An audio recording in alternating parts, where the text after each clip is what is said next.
Welcome to another edition of Lakeville City Council Wrap-Up. During this program, we will highlight the agenda items presented to the Lakeville City Council at their February 18th, 2014 meeting. First highlighted item on the agenda is item number 5B, Police Department Monthly Report. And to give the background information on this agenda item is Chief of Police Jeff Long. Good evening again, Mayor, members of the council. It is my first monthly report, so I hope you'll cut me some slack. If I don't have the answers, I have plenty of support behind me. When I was going over what to do during this monthly report with former interim chief John Kornman, I asked about the LPD mission statement and leaving it up during the monthly report, and I felt it was really important to do so. I think it's important each month that we review what our mission is, which is really reducing crime, problem solving, and ensuring the quality of life in Lakeville. And what better time to mention that than when we hire a new officer, to remind the community of what we're here for. The Part 1 crimes that occurred over the last month are typically, these are the numbers that are typically small. They're the homicides, criminal sexual conducts, robberies, domestic assault, and other assaults. Traditionally, we are seeing the domestic assault level stay pretty consistent throughout America. That's not just here. That's the number that we would like to see reduced. But just for the month of 2014, it has, again, remained consistent. Property crimes, this is a category coming from another community that has somewhat surprised me. It's been a very cold, very snowy winter, and typically crime goes down for property crimes when it's cold and snowy. That is not something that's really happened over the last month. What to me is particularly alarming is the theft under 500, which shows 21 incidents. Many of those are theft from automobiles. And that is something that we can't control the criminals' actions, but we can control our own. So we need to continue to educate the public that they need to remove valuables from their cars. If there's no valuables, there can't be any theft. I have tweeted about that a couple times and will continue to try to educate the community to continue to remove items from their car. The other fairly alarming number is the fraud. That's up to 21 as he compared to last year. That number fluctuates depending on people using fraudulent credit cards and so forth. But I am concerned about the theft under $500. Next slide talks about our citizen response. Again, to me, the first number that grabbed my attention was the 153 alarm responses. That is something that is very draining of resources in the police department, and that's something I suspect that will continually go up as we continue to grow and build in the community. That's something that we'll probably have to have a larger discussion on in the future to see how we're going to address that particular number. The rest of the numbers have remained fairly consistent.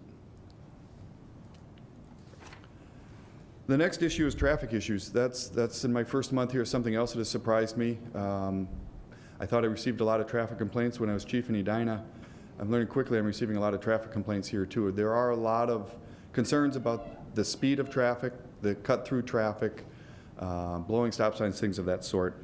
But our citations number, again, due to the cold weather this winter, you'll notice our citation numbers are a little bit down. It's just really too cold many days to get out there and be doing a whole lot of speed enforcement.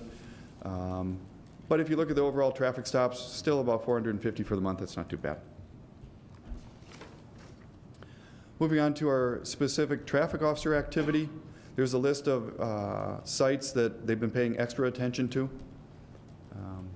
Many of those you probably recognize or have heard. The next slide will show that what they're doing. The 48 citations, 146 total calls for service that they've committed to, and 113 of those have been just extra patrols at some of those sites that were listed on the previous page. And 3 of their traffic stops have turned into arrests. The major story for January was the weather.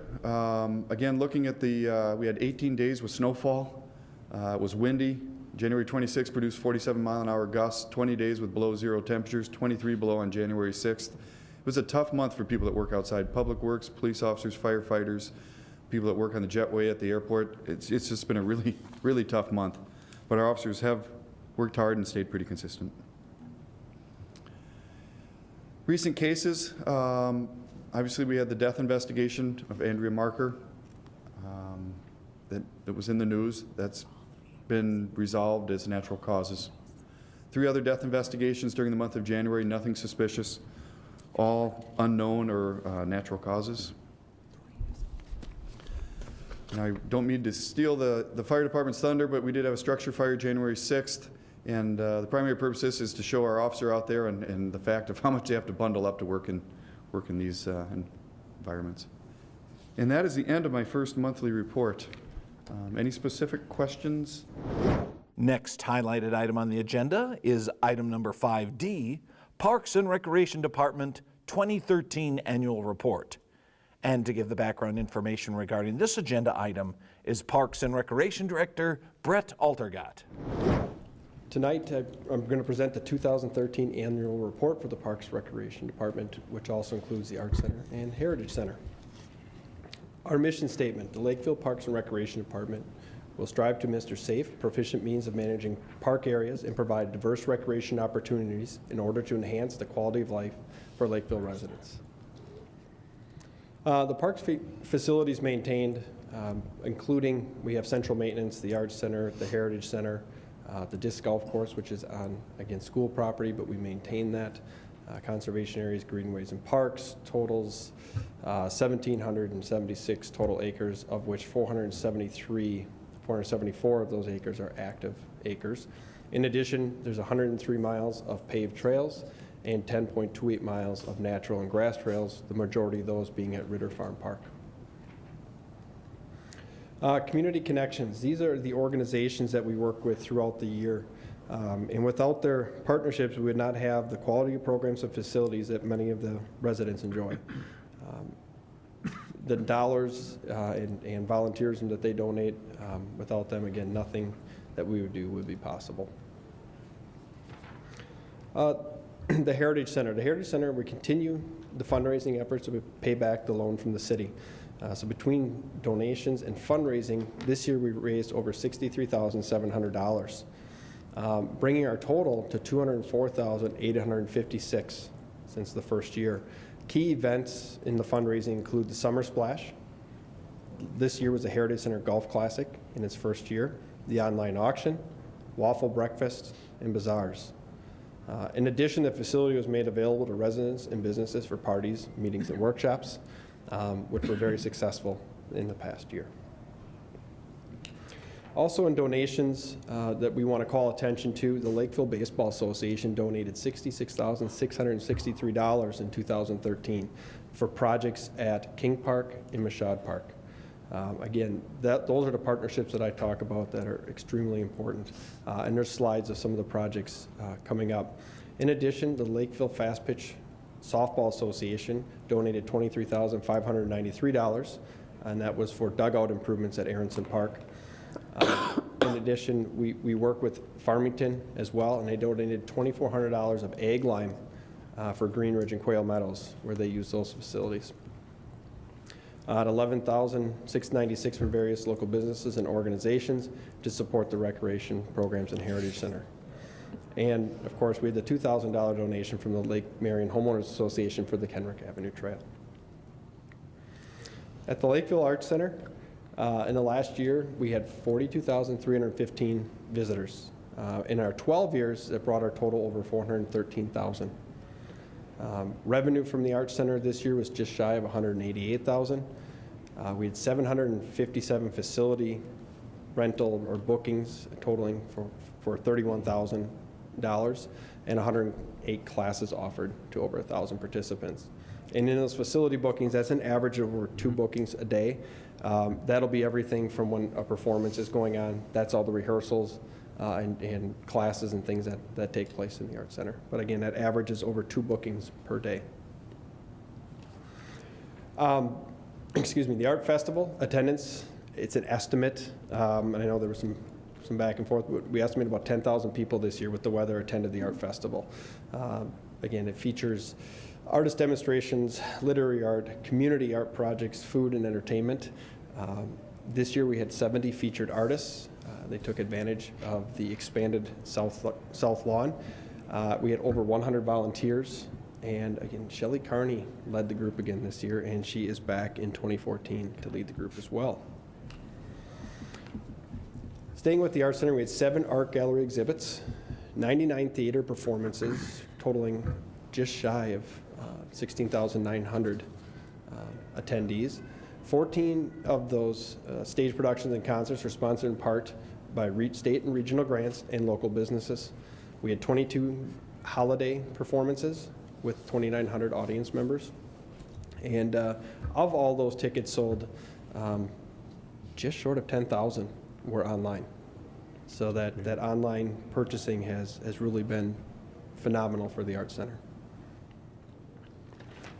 Moving on to park maintenance. They provided high quality and safe, well-maintained parks and trails, playgrounds, and athletic facilities. Again, as mentioned, we maintain over 103 miles of trails and sidewalks, including boulevard mowing and snow plowing. Provided daily maintenance to beaches throughout the summer and skating rinks throughout the winter. And although, last season was warm, it was hard to maintain that ice, unlike this year. Park maintenance improvement projects in 2013. What you're looking at there is 205th Street. We did a reclamation project on just short of a mile of trail along 205th, and did a complete reclamation project on 175th Street this past year. The infield construction you're looking at there, that's one of the projects that LBA participated in. They redid the fields on number 5, 7, and 9, as well as the batting cages that you see. And what you see is the keystone in the middle. That's one of the key components we're putting in, and that's cutting down on our maintenance because that grass isn't worn out in front of. The coaches will put the pitching cages and things up. So we found that to be effective in our long-term maintenance. Other park improvements, I talked about the Aronson dugouts. There you see that was a fall project that took place with the LFSA. We also, along with LBA, did the construction of the new dugouts at Steve Michaud Park. That was also in conjunction with the Lakeville Lobos, the adult league that plays at Steve Michaud Park. And 16 miles of trail were swept, crack-filled, and seal-coated. Other improvements that we did along the Arts Center grounds, if you remember, we had, in that top picture you see the sidewalk was installed. That sidewalk last year, even at the Taste of Lakeville, was not there. It stopped at the side of the building. We completed that around, and then the Friends of the Arts Center donated the arborvitae that you see there, and when they grow up, they'll block the electrical and utility boxes on the side of the building. Also, if you remember, we did have irrigation installed at the facility. Made a big difference in the middle of the summer, and we were able to get the grounds ready with the multiple events that we had out there. Contractor finished. We started a retaining wall that last year ran into winter. That was finished in the spring, and then we did basketball court resurfacing at Rolling Oaks and Foxborough Park. We also prepared for over 35 youth athletic tournaments, including several district and state tournaments. Assisted with many events such as household hazardous waste cleanup and watershed cleanup day. Hosted a 6th annual tree and shrub in conjunction with Arbor Day, and with that event we sold 278 trees and shrubs. Hoping for more this coming year with all the new construction. Sentenced to service, they performed over 2,000 hours of labor on numerous park projects throughout the park system, which is great. In the last slide you saw fields being hand mowed during the wet conditions. That was sentenced to serve. We gave them push mowers, and they had to mow outfields at King Park and Quigley Simon. That was just to keep up so we didn't lose any baseball games during that time for the youth. So it was a great use of their services. We worked at the Tree Trust and Area Youth for 9 weeks to complete improvements in the McGuire Warming House. As you see there, the warming house before and after. If you go out there now, it looks like the rest of our warming houses. We had also numerous other volunteer projects throughout the park system, and volunteers donate over 780 hours in Adopt a Park. Quickly going through Forest, you can see we did some cleanup down at Casperson Park, opened up the view to the lake, maintained a municipal tree nursery, planted 55 trees, pruned 130 trees, and did 6 removals. And we completed pruning in District 1. Staff attends tree trimming or tree care seminars. And the one I don't want to report here is vandalism. We had 23 occurrences last year. Repair costs were over $12,000, and it's a 38% increase from the previous year. On the recreation side of things, we had over 8,100 registered for recreation programs and events, over 4,600 special event participants, 3,000 adult league participants, over 308,000 in revenue, and 50 seasonal staff. And some of the pictures you see there, that young man, I hope that wasn't the biggest fish caught at the youth fishing contest, but all had a good time there. And the softball picture that you see, we ran the Pannaprog softball tournament last year as the Park and Recreation Department. It was a really good event. Facility usage, 552 park facility reservations last year for $29,463 in revenue. We also have 141 athletic field rinks scheduled and maintained by staff, and that's for not only us, but all the athletic associations that use our facilities. 52 tournaments. Some of them didn't require the prep from our maintenance staff, but we still have 52 tournaments, camps, clinics hosted in Lakeville facilities. Work closely with all 3 school districts for scheduling outdoor athletic facilities. Over 12,000 youth participated in athletics in our community, and over 20,600 skaters used our outdoor rinks last year. Heritage Center. This is something that 996 members, that's our current number. So we bridge the years, and last month we were asked, so of that, 81% are residents, 19% are non-residents. And to further break that down, it's mostly female, 604 female to 392 male, which is a 61 to 39% membership. We offer approximately 200 programs monthly, offer new programs such as Family Fresh Market, healthy cooking classes, Zumba, drama club, chess club, and additional Spanish because they were popular. They contributed through their fundraisers, bazaars, the Pannaprog Bazaar, Metro Dining, Waffle Breakfast, Holiday Bazaar, about $17,000 towards the loan, and we have over 250 volunteers last year. This is just an example of what we do weekly, monthly, annually. The big thing going on right now that would fall under the annual is the AARP Tax Assistance. That is ongoing. If you need to make an appointment, please call the Heritage Center. Additionally, they had the Red Hat Chorus, Classic Voices of Lakeville, and the tap dancers performed at a variety of other facilities in the metro area, mostly in the South Metro. We collaborate with many businesses and organizations, and we receive donations of food from Lakeville, Cub Foods, Lakeville Starbucks, Super Target, and Country Joe Miller. What you see there in this one too is kind of neat is the Bingo with Daisy Troop. We have intergenerational programming from time to time. The scouting groups and some school groups come in and they'll play games like bingo or participate in art projects.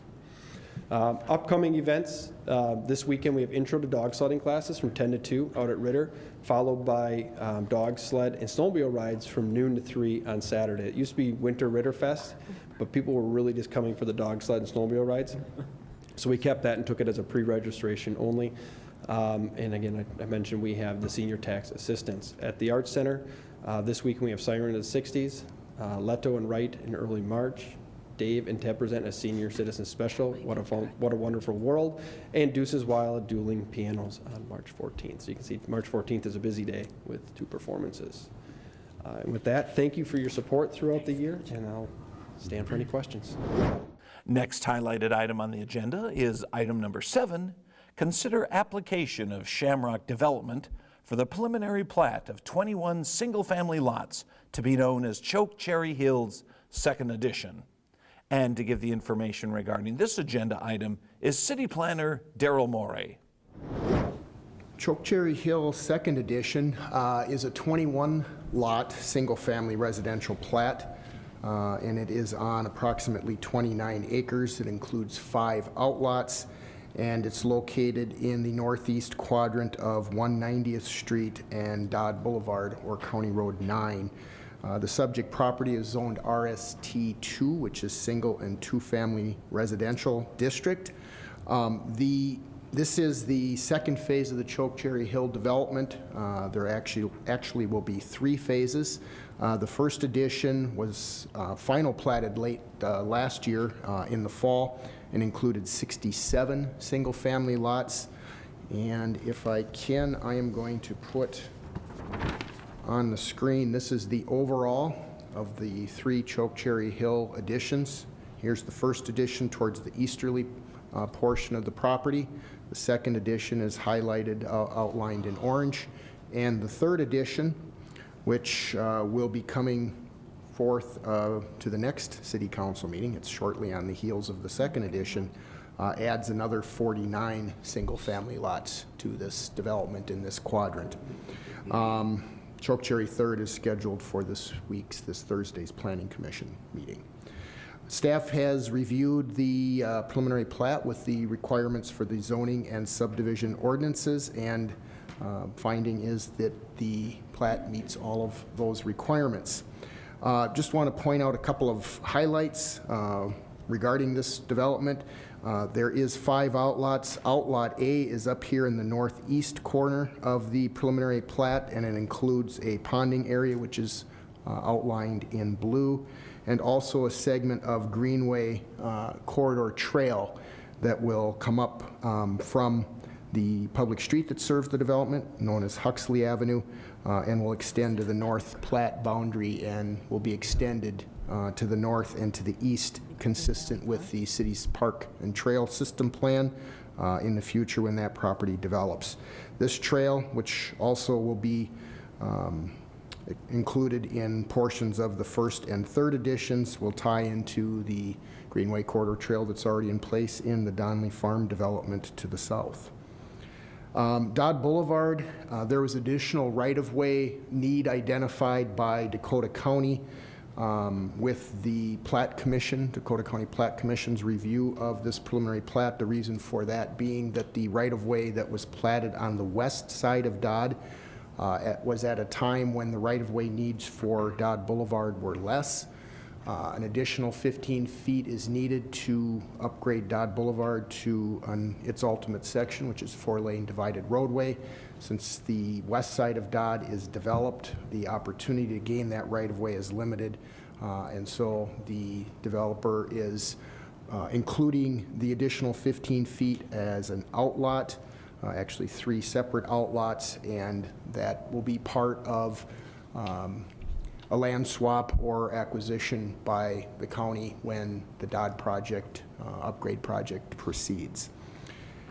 There is also buffer yard landscaping that will be installed adjacent to Dodd Boulevard as required by the zoning and subdivision ordinances. This shows that it only affects 2 lots in the second edition. It'll include additional lots in the third edition. As you can see, there's a staggered row of trees consistent with ordinance requirements. And also, there's landscaping that is included in Outlot A adjacent to the Greenway Corridor Trail and around the ponding area. 190th Street will be improved. This affects Chokecherry Hill 3rd edition more than the 2nd edition, but that'll be improved this summer from Dodd Boulevard to Holyoke Avenue. You've had discussions about that at work session, but just to let folks know that that will be ongoing this summer. And the street that is provided in Chokecherry 2nd, Huxley Avenue, and accessing Dodd will provide access for the Chokecherry Hill neighborhood into and out of their neighborhood from Dodd when 190th Street's under construction.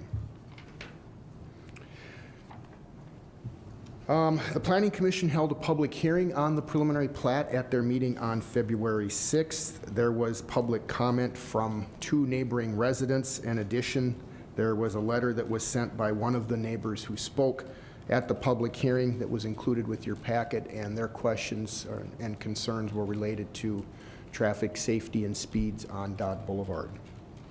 The Planning Commission and Parks, Recreation, and Natural Resources Committee are both recommending approval of the preliminary plat, and staff is recommending approval subject to the 6 stipulations which are included in my January 30th report. And Angie Zajac from Shamrock Development is in attendance if you have questions of her. Otherwise, I can stand for questions as well. Item number 7 was approved by the Lakeville City Council. Next highlighted item on the agenda is item number 9, consider ordinance amending Title IV of the Lakeville City Code. And to provide the information regarding this agenda item is Administrative Service Manager Alan Kennan. Thank you, Mayor, members of City Council. When the city is addressing code violations, they follow a standard procedure, and that includes mail notices to the property owner that's in violation of the code. followed by an inspection to see if it's been corrected. If it hasn't been, then the city sends an additional notice to the property owner requesting the violation to be corrected. And if it isn't, then we request the police department to submit a citation to the property owner. City Council took a look at this process during work sessions in 2013. We reviewed a couple options of how to improve on this standard process. Council directed staff to move forward with a cost recovery option, which basically changes the standard procedure to charge the property owner a reinspection fee if the violation is not corrected after the second inspection is completed. So the process now is first notice goes out, staff follows up with an inspection, a second notice goes out to the property owner if they haven't corrected it. After that second notice, staff goes out for that second inspection. If at that time the property owner has not corrected the violation, the property owner gets charged a cost recovery fee of $70, which was established with the 2014 fee schedule previously approved by City Council. After that, if the violation is not corrected, again, a second $70 fee is charged, and then it goes into the citation stage with the police department. This process helps the city recover some of the additional costs that is borne by the taxpayers in the community when it comes to trying to get a violation, a difficult violation corrected, and so that the city can recover some of those costs that are associated with that. So with that, staff does recommend amending Title I, Chapter 4 to include a cost recovery process for reinspection fees. Item number 9 was approved by the Lakeville City Council. Next highlighted item on the agenda is item number 10, consider creation of a school road safety task force. And to provide the information regarding this agenda item is City Administrator Steve Milkey. Mayor, members of the City Council, this item is a recommendation to you to create a task force that will focus on vehicle and pedestrian safety near schools.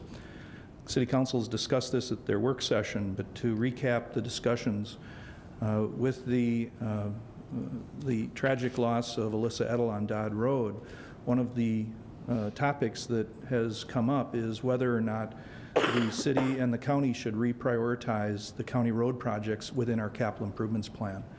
The City Council just last year adopted an improvement project for Dodd Road in addition to improvements on County Road 50 from County Road 60 down to Dodd Road itself.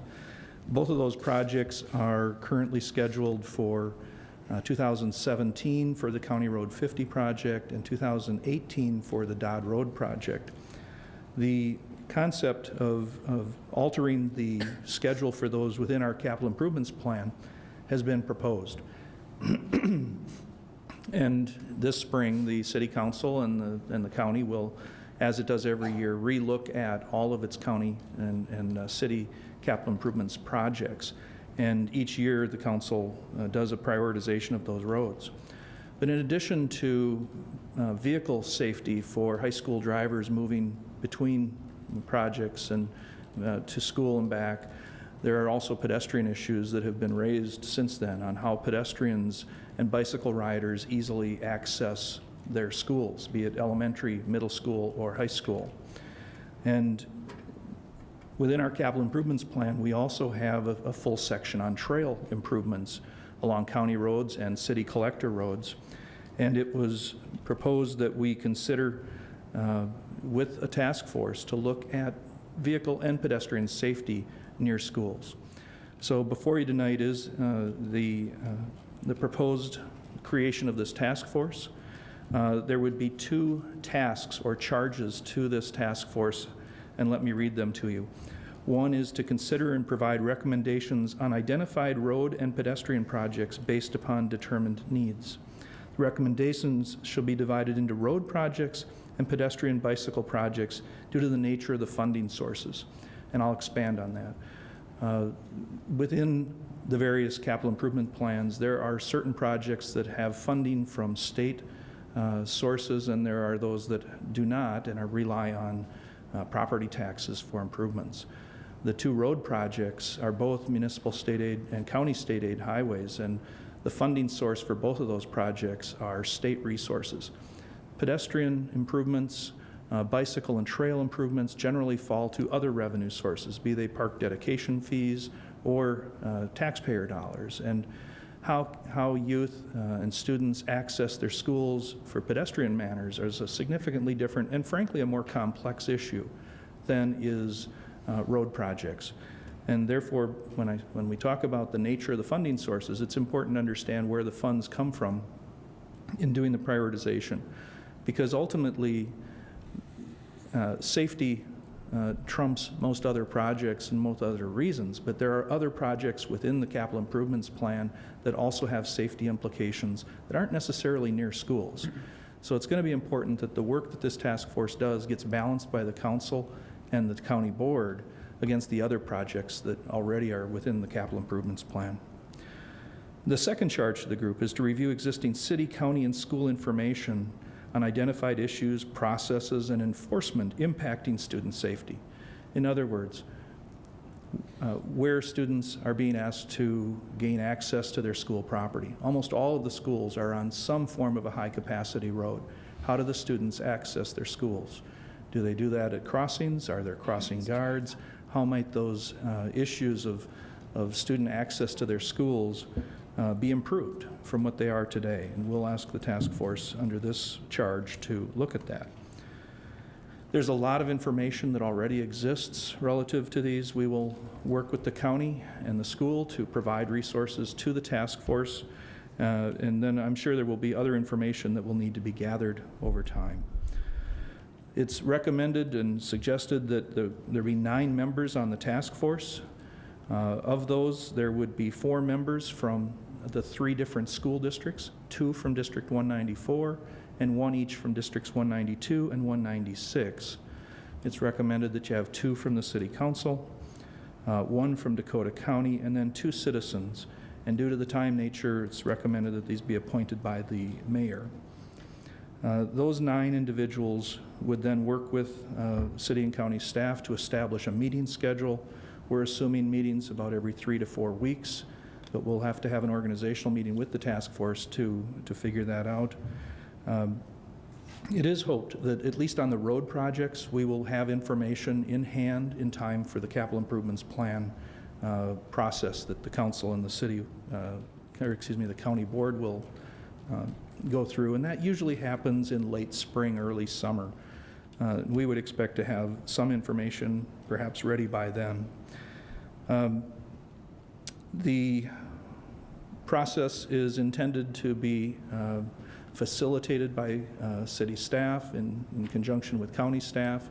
It's not proposed to have a consultant brought in unless for some reason there was a request by the task force for some specialized information. Otherwise, it is our intent to utilize existing information, existing resources. Item number 10 was approved by the Lakeville City Council. Well, those were the highlighted items presented to the council at their February 18th, 2014 meeting. If you have any questions or comments regarding these agenda items, please feel free to call City Hall. The number is 952-985-4400. Thanks for watching this edition of Lakeville City Council Wrap-Up.